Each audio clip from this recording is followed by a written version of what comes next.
Hey guys, it's me Anais, and I thought that I would do a weird little random thing where I thought about the things that I wanted to be when I was a little kid and how close I got to obtaining my goals, my childhood dreams. Um, okay, so let's see. One of the one of the things I wanted to be when I was a little kid was a cartoonist. Yes, yes. Um, and the closest I got to that was probably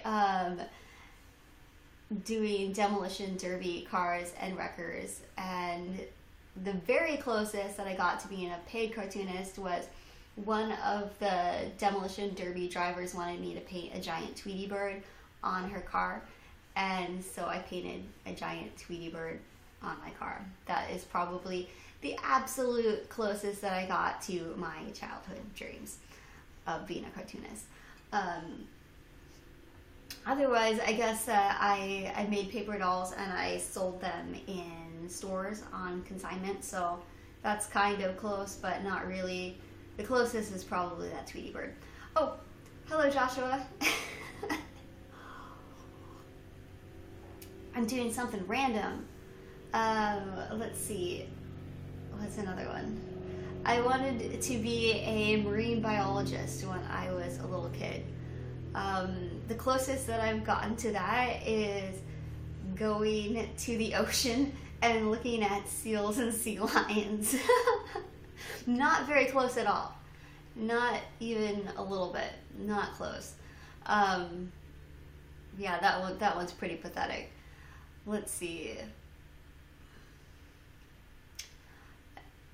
Watching you while he's eating. I'm having tea. I'm having cinnamon apple tea. It says cold. It's cold in here. Let's see. What's another one? I wanted to be a famous musician when I was a kid. And the closest I've gotten to that is performing at shows, like, little shows, nothing major, and doing recitals. So I haven't become a famous musician. I did record some music though, so is that the closest? Maybe that is. Let's see.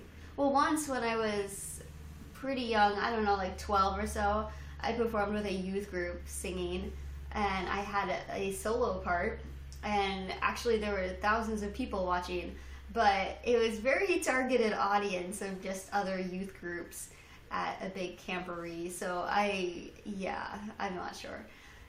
It was okay. Let's see. Oh, I have more people. Hello, Brotherhood and Leon and Helcon Studio Solutions. Oh, hello. And I have Lillian Oak. Hello. Having tea. Let's see. What is another one that I wanted to be? I wanted to be a writer, and I did do that. So that one actually happened. That's probably spot on the best one that I did. The childhood dream that actually happened. That I wanted to write books, and I have published 3. So let's see. I wanted to be in the circus, and when I was a kid, I knew that I wasn't talented with gymnastics or swinging around on a trapeze or any of that stuff. But I wanted to ride elephants with a little parasol, and I wanted to be a bearded lady, because I thought that would be the best way. And my dad he had a massive beard, and I was just a kid, so I didn't realize that despite the fact that he had a massive, amazing, thick beard, I would never have that for myself. So that was a bummer. So the closest I came to being in a circus is I did ride an elephant. That was pretty awesome. I never ever wanted to leave that elephant. I never grew a beard.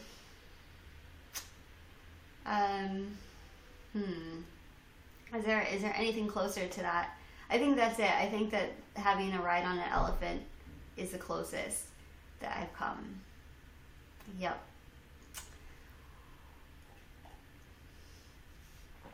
What else did I want to be? I wanted to be an astronaut because what kid doesn't? And I think the closest I got to that is reading Carl Sagan books. Yeah, that one is not very good. Oh, can I sing you a song? Usually when I sing, I do vocal warm-ups, and I haven't done those today. So, I probably won't. Hey, hello. Just because I don't like damaging my voice. I try to be very careful. So I'm an opera singer. So maybe after I warm up. Let's see. That was something, the opera. I Can See You, Tim Starr. I'm old. Well, see, that's something that one should want when you're young. I did want to grow up. I wanted to grow up very badly, and here I am. So, dream come true. That one I just had to wait it out.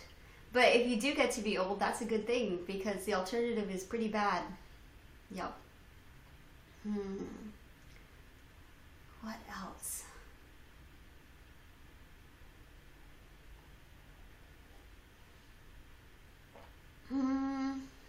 I'm trying to think. I was pretty focused. I pretty much wanted to do stuff in the arts. And I've done stuff in the arts. Let's see. I wanted to be a doll maker, and the closest I came was making cloth dolls and paper dolls, and I did doll wigs for a while, and I sold the doll wigs at a store in LA, which were pretty cool. There were these. Actually, I have a girl right here. Oh, come here, girl. This is a pull-up doll. Oh, hello. And it's Japanese doll, or Korean. Maybe it's Korean. Sorry. And so I made wigs for these dolls right here, ball jointed dolls. They're collector dolls, and so I would make like dreadlocked wigs, which were really cool. I think my favorite one was yellow and orange and black swirled. It was pretty neat, and I sold those to eccentric doll collectors through a shop in LA, which was really cool because then I got discounted dolls. And let's see.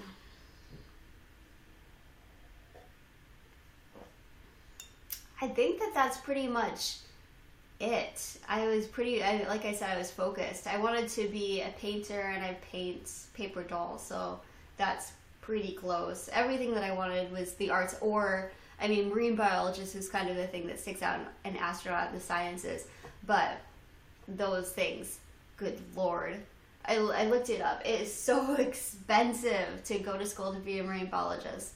And then afterwards, you're kind of living on grants and flying by the seat of your pants a lot of the time. So I'm not too bummed out about that, even though I wanted to be a researcher on a big boat and go out and follow the whales. So I have gone whale watching. So that's pretty good. Pretty close. How old am I? I am as old as time itself. Basically immortal.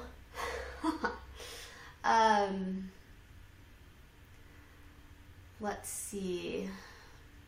I think that pretty much ties it up. I didn't have too many things that I wanted.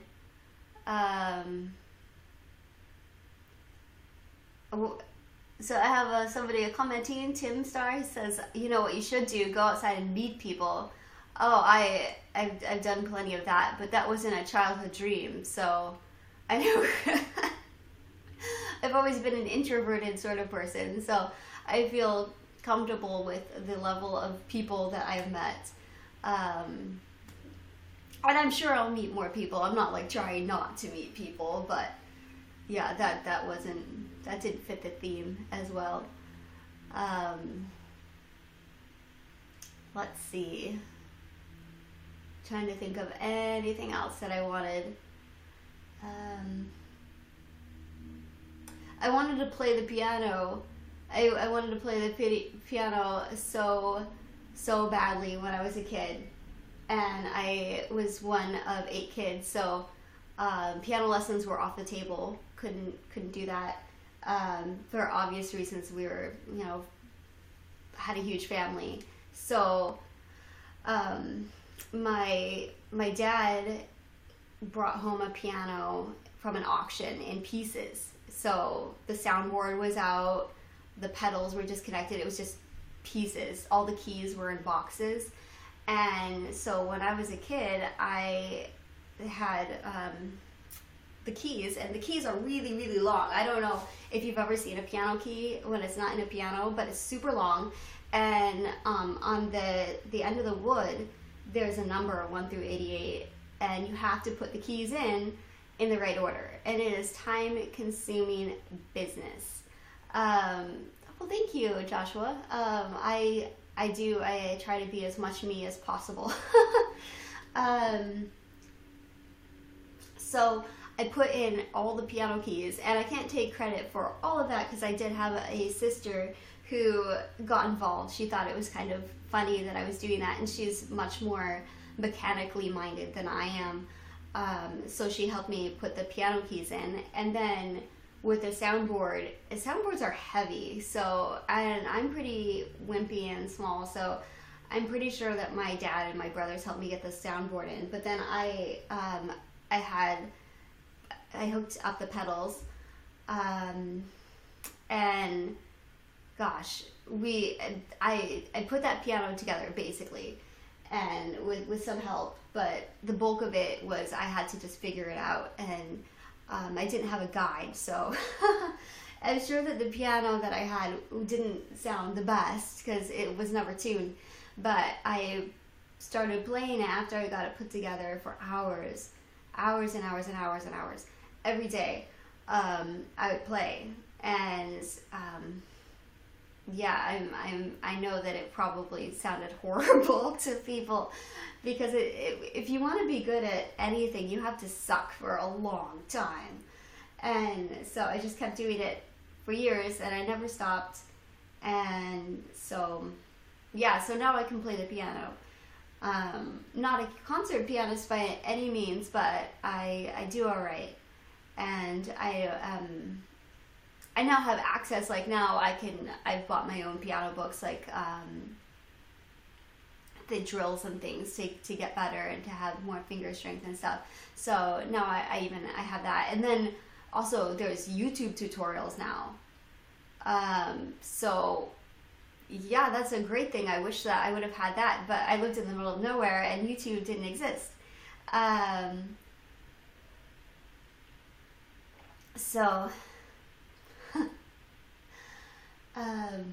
So right now I'm trying to learn a Billy Joel song, Downeaster Alexa. I love that song.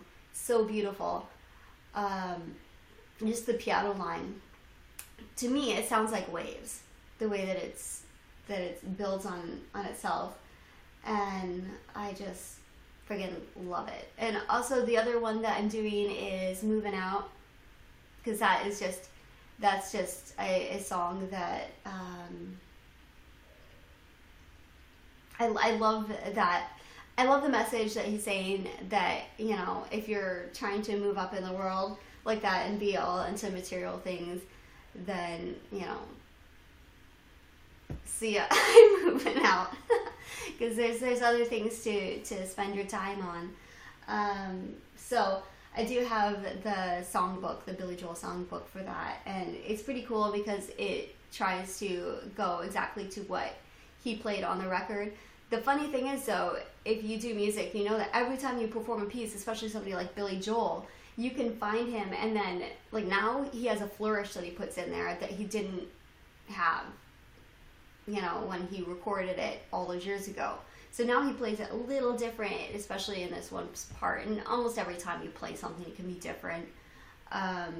So it's really about getting the feeling of a song. But anyway, I love him. I love Billy Joel.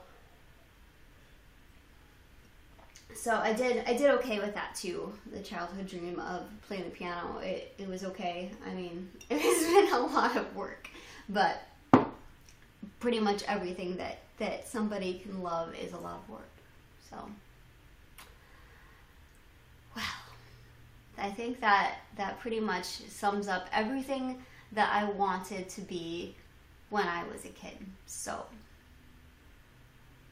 I'll have to think. There might be something else, but I'm pretty sure I don't remember if there is.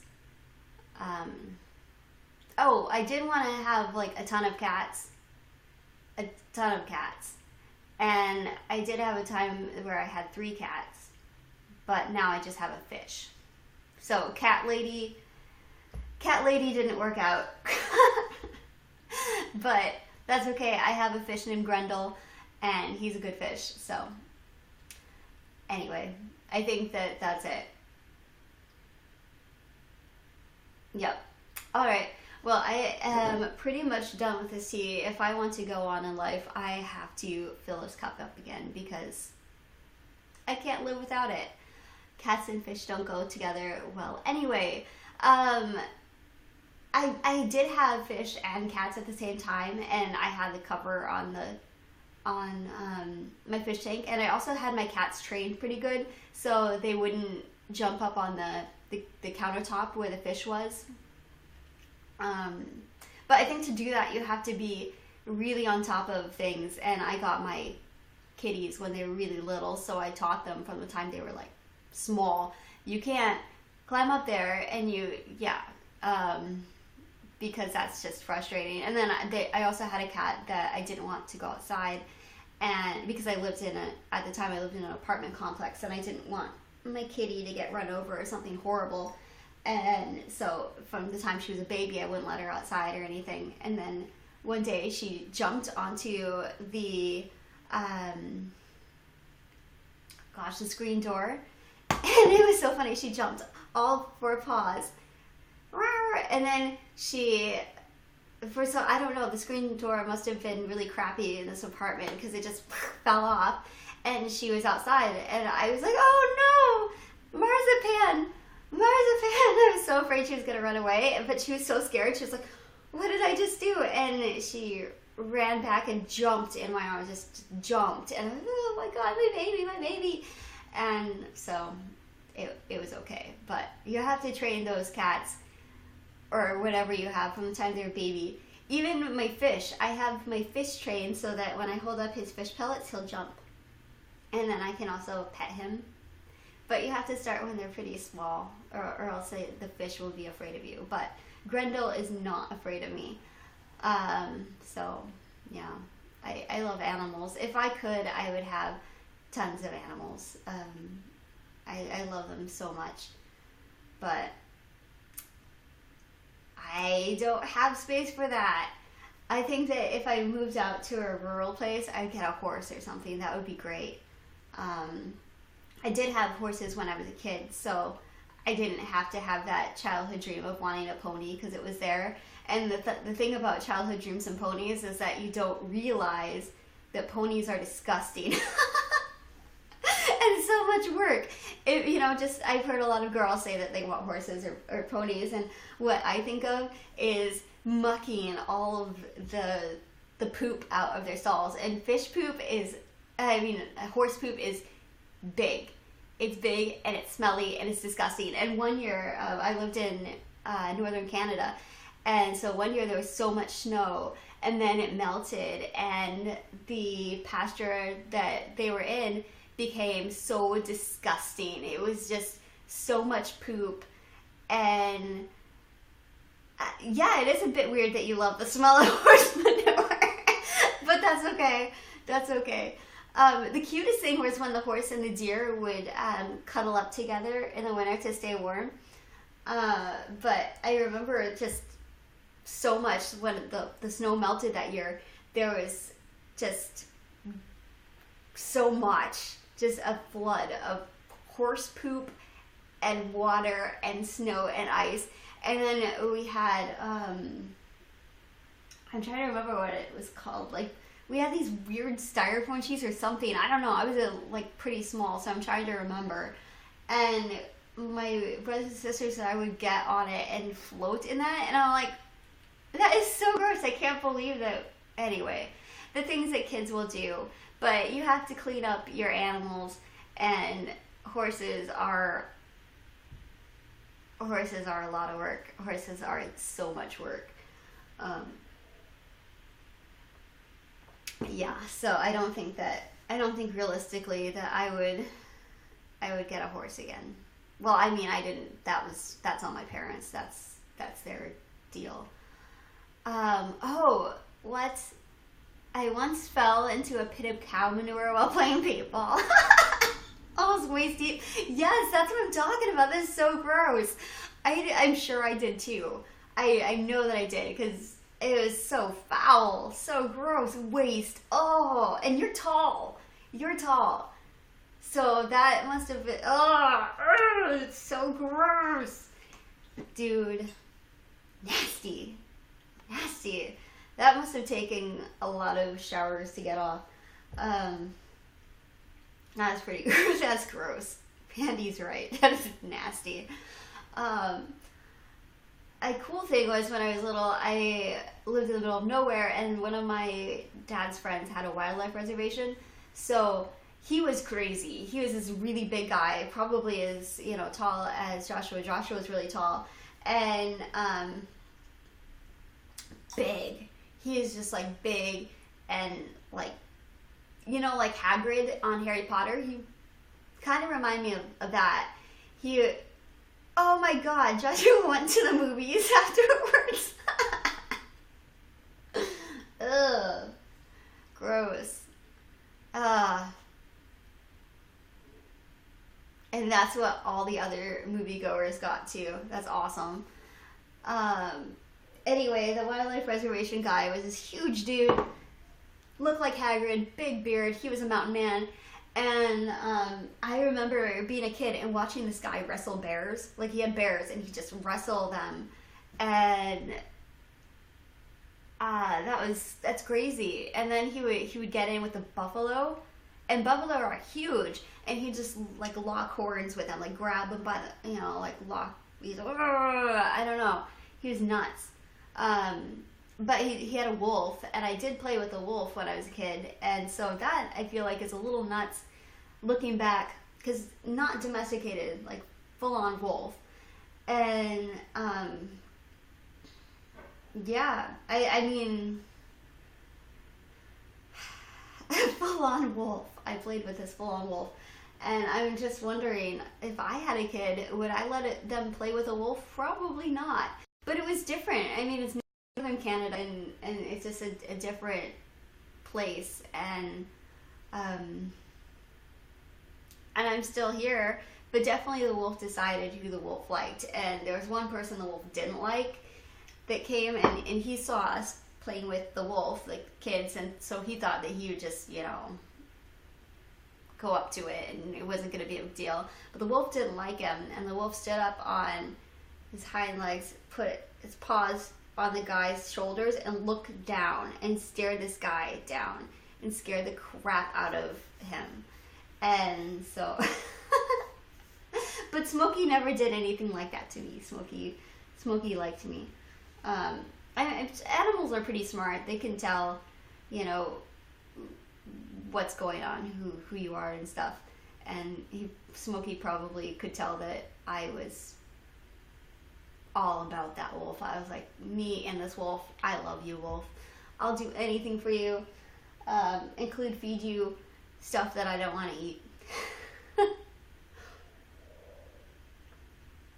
Okay, so I think that I pretty much covered everything that I wanted to be when I was a kid, and now I'm so totally out of tea, which is a disaster. I can't survive without tea.